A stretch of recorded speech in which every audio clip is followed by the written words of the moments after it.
Hello, I'm the Nostalgia Critic. I remember it so you don't have to. Gremlins, Jaws, Beetlejuice, Watership Down, Raiders of the Lost Ark, Frozen, Inside Out, Kung Fu Panda, the Lego Movie, Mr. Magoo. What do all these movies have in common? They're all, strangely enough, rated PG. At least, that's what the Always Logical Motion Picture Association of America says. For those who somehow don't know, America has 5 ratings for films. G for general audiences of all ages, PG for parental guidance suggested, PG-13 for some material might be inappropriate for children under 13, R for restricted, anyone under 17 needs an adult, and NC-17 for you must be 17 to watch. Doesn't sound like a bad system, except when you ask the question, how is this in the same league as this? Hello, did I wake you? Do you have to play that? Well, I have to practice. Or, the bigger question, why is this movie that obviously doesn't need parental guidance suggesting it, when it seems identical to another movie that doesn't suggest it? They're even made by the same company. Well, to best understand, it's probably best to look at the history of the rating system. You see, years ago there was really just only 3 ratings, G, PG, and R. And everything else was just porn. But if you had one of these ratings, you're not porn, and you could be shown in the majority of theaters. It mostly made sense. One was acceptable for most people, one might be a little iffy for some, and one was clearly just for adults. Because of this, the ratings were a little bit more relaxed than you may think of them today. Films like Planet of the Apes, The Haunting, and True Grit are all movies that no one in their right mind would call G nowadays. With several swear words, off-screen violence, on-screen violence, tons of deaths, and some pretty dark, intense situations. But the idea back then was people knew there'd be some risk going in. As in, you can't shield everything from everyone. That didn't always make the ratings right. Hell, all 3 of these films can have some very disturbing scenes in them. But they seemed ethically sound and not overkill.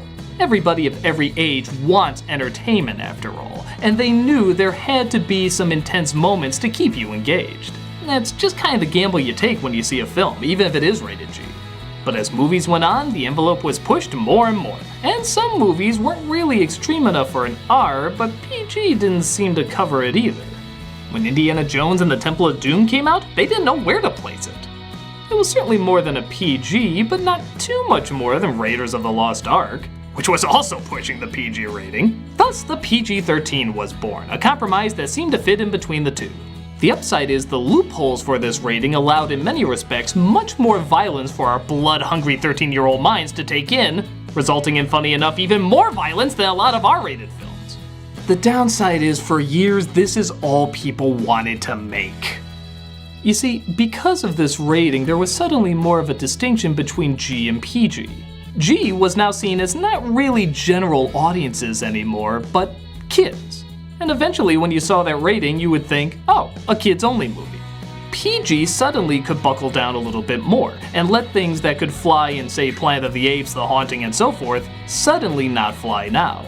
Because of this, the G rating was now being stigmatized as baby movies. Which, hey, we're grown adults and 10 to 16-year-olds who want to be grown adults. We don't want to watch that crap. G movies suck now. A lot of kids hated them so much we started marketing R-rated movies as toys. Terminator's back to fight evil with his mobile assault vehicle. Talking an electronic RoboCop in 3 action-packed sizes. It was a little messed up. Cool, but a little messed up. This meant obviously not as many people wanted to see them. Because of this, what were obviously G-rated movies start throwing in 1 or 2 elements that are completely pointless but help get that PG rating.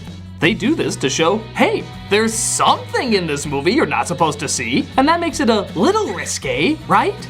Remember the out-of-nowhere swear words in Casper or Iron Giant? The bitch is back. How about the mountain of awkward adult jokes in Dr. Seuss movies? Dirty hoe. Yeah, thank God your parents are there to help you understand those totally childish moments parading as adult moments. Clearly, this was made for people with a more mature mind. What they miss though is that a lot of the great films are G-rated, and actually got away with a lot more by being clever and, dare I say it, necessary. Disney was the reigning champion of that for years. For decades and decades, they produced nothing but G-rated material.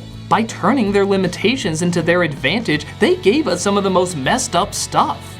A lot of it was dark, nightmarish, and intense, but not always in the way that would get a PG rating, because they had to find new avenues that people wouldn't think of if they had the luxury of a PG movie. Films like Bambi or Lion King have intense scenes of family members getting killed. Hell, sometimes you even see the body. But because they worked in that this is a part of life that's important and worth understanding, it can still count as a G film. Perception is everything. That all changed in 1979 though, when Disney released its first PG film, The Black Hole. It sucked. So they opened a new studio where they could get away with more PG material called Touchstone. It seemed to work for a while, but PG eventually did work its way into dominating Disney films once again, and even finally moved on to PG-13 with Pirates of the Caribbean. And while I like that film fine, it does raise the question, how far away are they getting from Disney's original plan?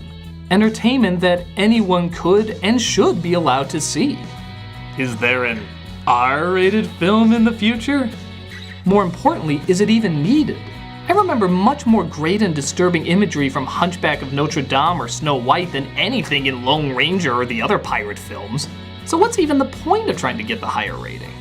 There was, however, a point when G films were becoming popular again, and that was with the invention of Pixar Studios. They start off making Toy Story, a smash hit G-rated film. For a long time, every Pixar film was G, and every movie was trying to be just like them. The adult-talking, childlike characters with celebrity voices that talk about children's scenarios and make them intelligent and adult, all without having to resort to the gimmick of the PG rating. Then the little hit came along called Shrek, and it showed that a PG animated kids film can be a little naughtier than Pixar. Suddenly Shrek was the movie everyone wanted to try and be like, even though Pixar was doing fine with its G-rated storylines. But then something terrible started to happen to Pixar. They started to suck. Not suck hard, but hard enough. And as a lot of suits in Hollywood usually think, it must be because they're not hip enough. Yeah, let's throw a P in front of that G for, I don't know, an innuendo, some scary imagery. What's that line in Frozen no kid would get? What size? Foot size doesn't matter. Yeah, throw that in there to get the PG rating that shows that we're edgy. Thus, the G movie practically feels extinct again. Even though most parents don't even bother watching a Pixar or Disney film with their kid. At least, not for parental guidance. It feels like they just put it on there so if you want to complain about something stupid, they could just point and say, well, there's the PG warning. Resulting in unneeded adult scenes that only last a second to prove that a movie is somehow naughty or edgy when really it's nothing of the sort. Sometimes it can even work in the other direction. Tim Burton's Alice in Wonderland has eyes stabbed and plucked out, heads floating in water with people climbing on them, and even a pretty graphic decapitation scene. It only got a PG rating when this is borderline R. Dark Knight wanted to hit that ever-marketable PG-13 rating, so they cut corners by showing nobody drinking, very few swear words, and little to no sex, which balanced out all the shit ton of super intense violence and even gory imagery. In fact, movies like Hunger Games and other PG-13 films actually have more violence in them than most R-rated movies now. But as long as they don't show too much blood or say a curse word, it's okay to see children slaughtered? This is no surprise though, as the rating system for some time has been incredibly inconsistent and, what's the word I'm looking for? Insane! For example, the F word could be used once in PG movies for years. You'll notice them snuck into films like Spaceballs and Beetlejuice that got a PG rating. Now this changed recently to PG-13 and it has to be used when not talking about sex.